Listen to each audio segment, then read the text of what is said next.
I'm about to make a boucle yarn. We need 3 components to make a boucle. We need a core, which can either be commercial, such as cotton, you might like to use silk or bamboo. You don't want it to be particularly grippy because it will not let your loops move when you come to the plying phase. Or alternatively, you can spin a core. You want that to be spun in the S direction or to the left with a low twist, because more twist will be introduced when it comes to the first ply. The second thread that you need is a hand spun single. I'm spinning that from this beautiful bat today, and you want that to be spun in the Z twist direction. And lastly, you need a binder thread. Most commonly, people like to use like silks or anything else that might be strong. It does need to be quite strong to act as your binder. And ideally you want it to be either complementary or to really blend in with your yarn so it doesn't steal the show. So first I'm just making core thread so I can show you it done with a hand spun yarn as well as the commercial thread. So spinning that with a short forward worsted draw. It needs to be finer than the single that we'll be making for the main feature thread.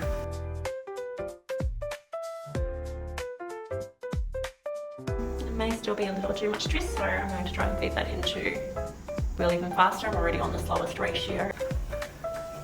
Slow my treadling a little and I will speed up my hands.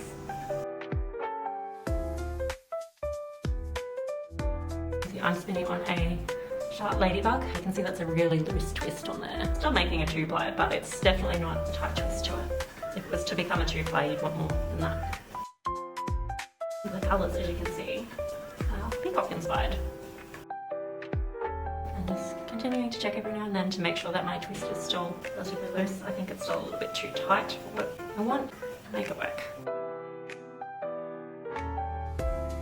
So I've got some decent length there of my hand spun single. I'm just going to let that go into there. Okay, so I've just spun my hand spun core, which I spun to the left or S twist.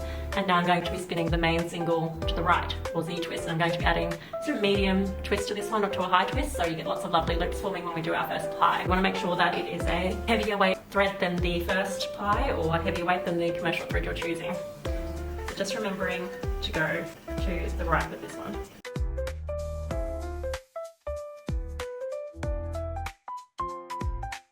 There's also no rule that says how many loops that you need to have, so some people like to have their loops a bit further apart and others like to have a really lovely, very loopy yarn. This kind of yarn can look absolutely amazing in textured weavings or knits, so you can make like a really lovely cozy cowl. Or if you're weaving, you might like to even do like a hemp boucle, and hemp would make a beautiful washcloth or something scrubby, or really textural like a pillow. You just might need to adjust your set to be a little wider to make sure those loops really show through in your finished piece.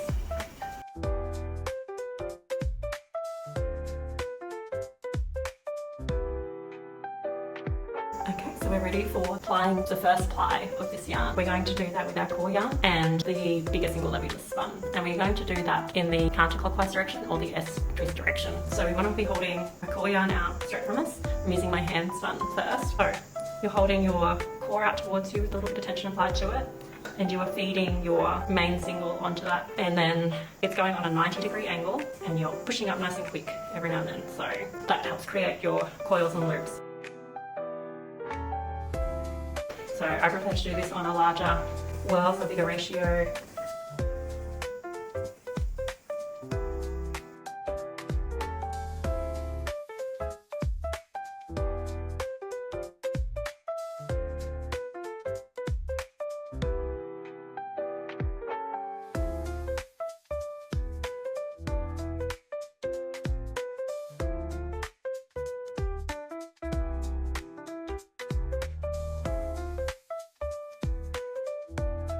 So now we do our last ply. I'll do this first before we do the one with the commercial core.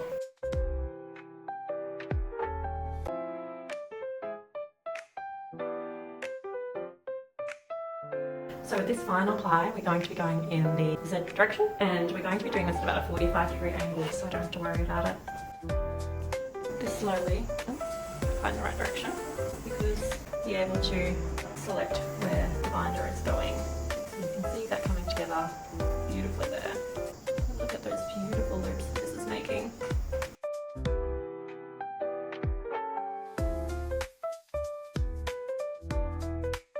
You can see how thread just changes the structure. And you can personalize it to your taste.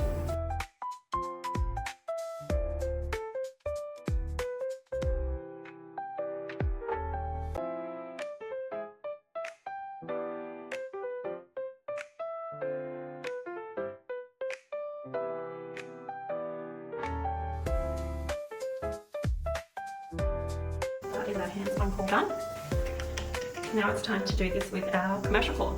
So I'm using a cotton, or it might be a cotton linen blend. It's relatively slippery. You could use a bamboo, a merino, anything you have lying around really. I'd avoid things like mohair, you don't want it to be too grippy. So you get a slipperier yarn if you can.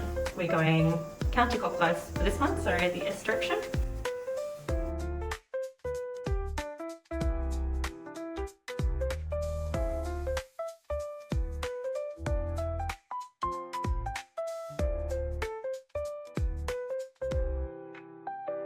And as many or as few sections of loose as you would like.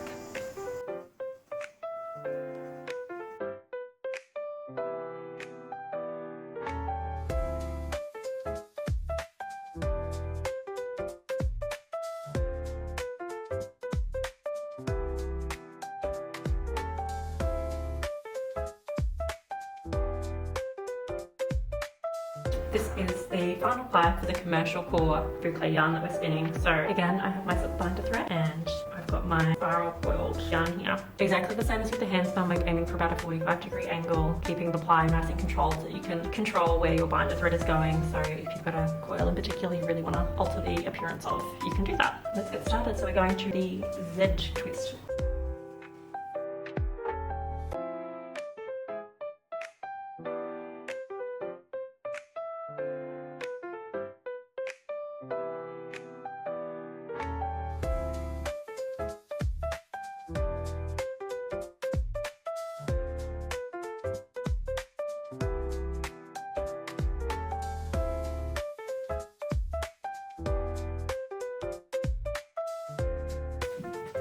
Pull this one off and then show you how they look before they're washed. Okay, so we're finished spinning our boucle. I haven't washed this yet.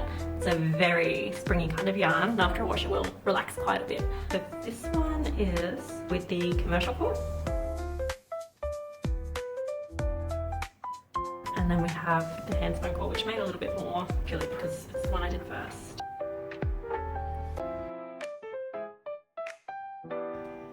All those beautiful springy loops throughout it. Just so much texture, it's so cool. And an art piece or just like a cozy cowl. That's boucle. I hope you guys give it a go. Remember, there are no rules when it comes to the size, that you can make it or the colors you can use, and that's the best part about hand spinning your own. Most commercial boucle is kind of just all in white or black or brown, just monochrome. I don't think I've ever seen commercial boucle in variegated. I'm sure it's out there, but give it a go. Come up with something unique and truly yours, one of a kind.